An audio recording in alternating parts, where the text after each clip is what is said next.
All right, there's song number one on today's MSI. Now, what I want to do real quick, I want to test and see if Tom's video is back with us.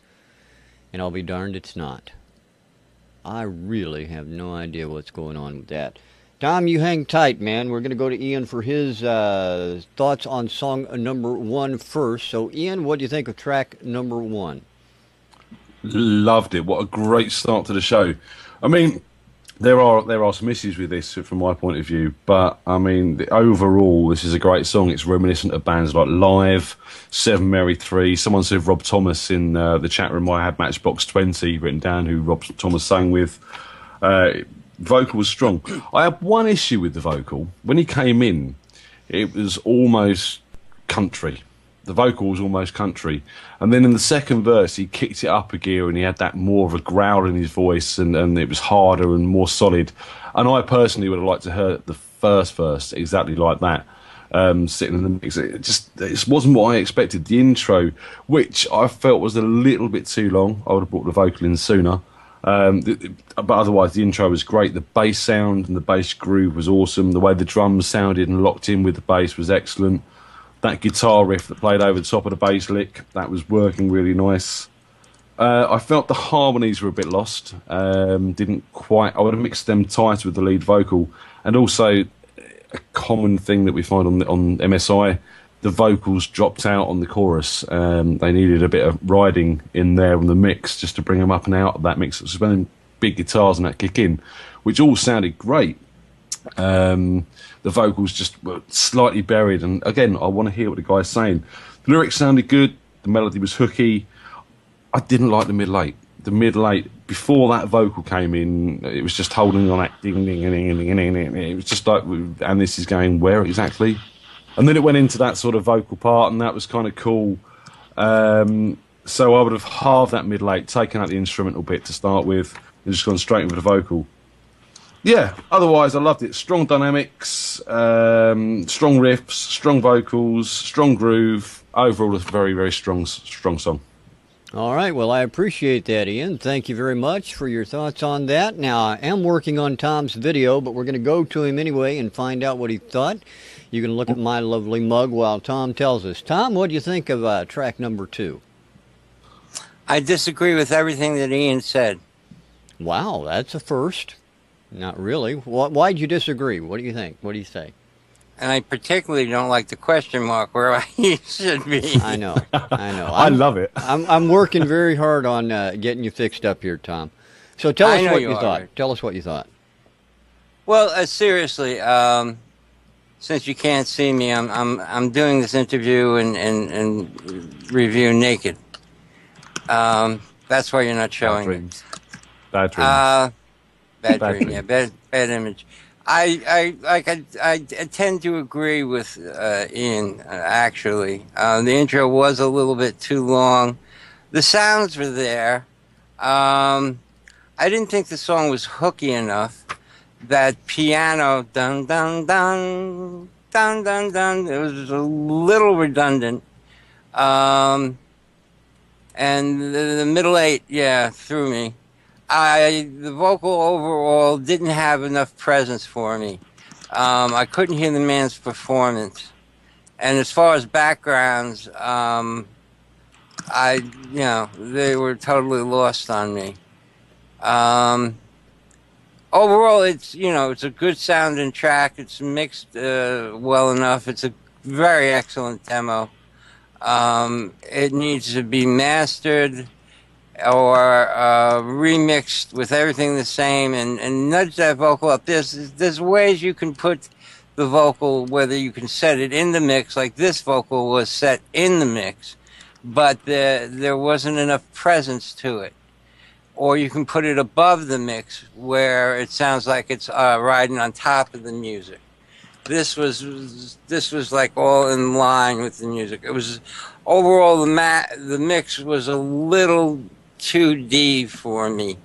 It was stereo enough, but it didn't really have dynamic range. It just sort of started, and then the vocal kicked in and just kept going.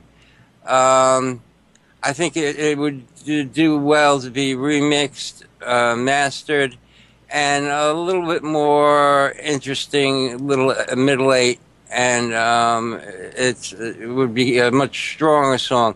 As far as it being a great song, halfway through I was looking to see how long it was left, and that to me is a sign that something's wrong, and it's issues, and like Ian said, it's got a bunch of issues with me. So overall, I'd say it's a good listen, but it needs work. All right, I appreciate that, Tom. Thank you. And let's find out what our guest Mikey Jayy thinks. Mikey, tell us what you thought of track number 1. I actually enjoyed it. I don't completely disagree with Ian and Tom, but it was really had some good moments. Overall, I enjoyed the song. I enjoyed the guitar intro, the piano intro as well. The vocals entered probably a little late, but when he finally came in, it was enjoyable. I liked his tone, the way that he just delivered it. I didn't really follow the lyrics too much, but I did notice that there wasn't much of a hook. I don't know. I kept waiting for the hook to come in, because the hooks are what really makes the song memorable. If you have a song out there and people can't remember the hook, they're not going to remember the song. So that kind of suffered there. But the song did break in well. The transitions were perfect. I enjoyed the chorus, the musical chorus. I figure if I heard it a few more times, I'd probably be singing along. As far as the traininess, I think it's about 10 years too late, but it doesn't mean it wouldn't be a major hit. I mean, you look at Kings of Leon. I mean, I didn't think they would be a hit when they came out, but they came on strong, and there were so many people that liked them. I would look at everybody and say, "What? Really? This is so out. This is so out of the current trend that." But sometimes when a song like this comes out, it could be the perfect timing, because everybody, we're all sick of the same stuff over and over.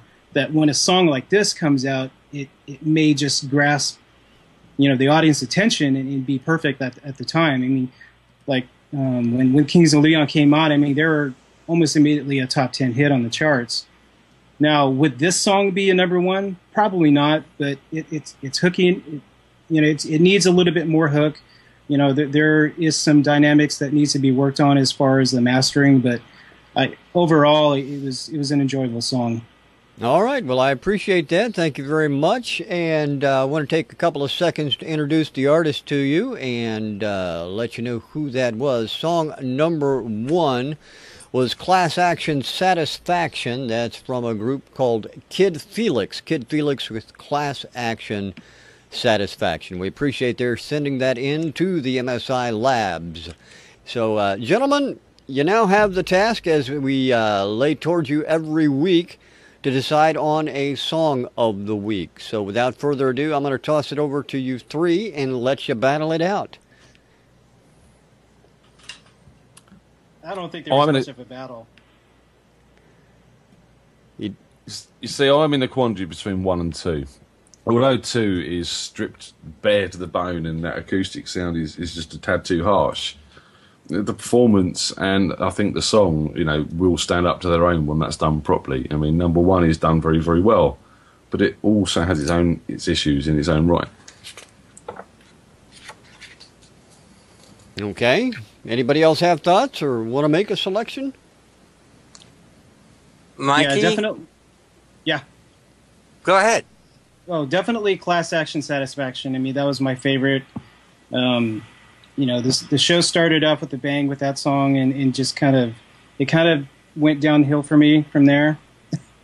When you set the bar up that high, I just expect more with each progressive song. Sometimes that affects the other artists that come after, and it changes my opinion. So I don't know.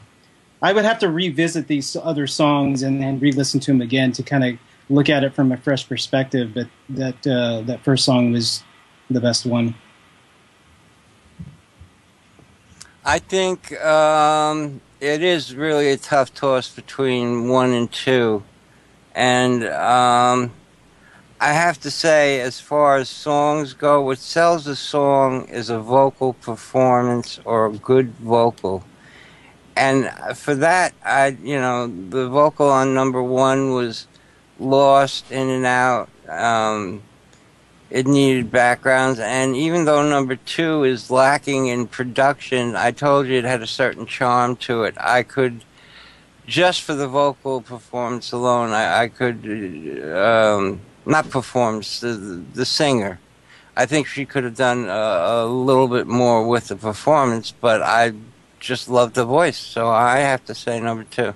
The song is sold to me, and I would listen to that again. Okay, so we have a number one and a number two then. Ian? Yeah, we do. Yeah, we do, don't we? We also have number three, if you want to really go out on a limb. No, number three, I wish I could, but it just lacks in elements that push me in the directions of one or two. This is a tough call. There's something about three in there. I like the song by Raven, but for totally different reasons. It's her vocal range and is really good. I've actually heard her other songs, and this was probably one of the ones that I didn't like as much, but just the music delivery. So based on the music alone, I have to go with number one. I think you're right, to be honest. From a point of view of we've got a full-on production. It's obviously had a lot of work. It is very strong. It would take a lot less tweaks to get that ready and out there than it would do song number two. So I'm going to look at it on that basis. I think, song number two, I'd love to hear with some new production, better recording of the guitars, whereas one is there, isn't it? So let's go with song number one. All right, well, there you have it. Song number one, Class Action Satisfaction by Kid Felix, is our song of the week. We want to take the time and thank everybody for being here, especially our guest panelist, Mikey Jayy. Mikey, thank you so much for being with us today. Oh, thanks for having me. Certainly hope you enjoyed it as much as we did having you on with us. Yeah, I had a lot of fun. I really appreciate you calling me and inviting me. So I look forward to doing it again. Well, we'd be glad to have you on with us again. AIMusicAwards.com if you're interested in the Artist in Music Awards. Give us a couple of the other URLs for you, Mikey. My radio station at KGUP 106 or I have to remember the websites, KGUP1065.com or allindiemagazine.net. All right, so head over to those sites to find out more about Mikey and a little bit more about what he does. Again, Mikey, we really do appreciate you being with us today. Thanks again. Cheers, Mikey. Cheers. Oh, my God, I said cheers. I mean, bye, and thank you so much. I want to thank everybody. I want to thank everybody else for being with us as well. And we're going to have Ian tell us who's going to be on with us again next week. So, Ian, who is our guest panelist next week? I don't know, Rich, because you were looking at booking someone, weren't you? That's right, I am, aren't I? All right, again, thanks to everybody for joining us. Find out who our guest panelist is next week. And despite appearances, I want everybody to remember I actually was here today. You were, Tom, you were. And we loved you, Tom. Absolutely. Thank you. Absolutely. Well, and I would like to remind everyone, before we go, that the hit list is coming. Don't forget, you'll be able to check out our website on that, or a web page on that soon on the site.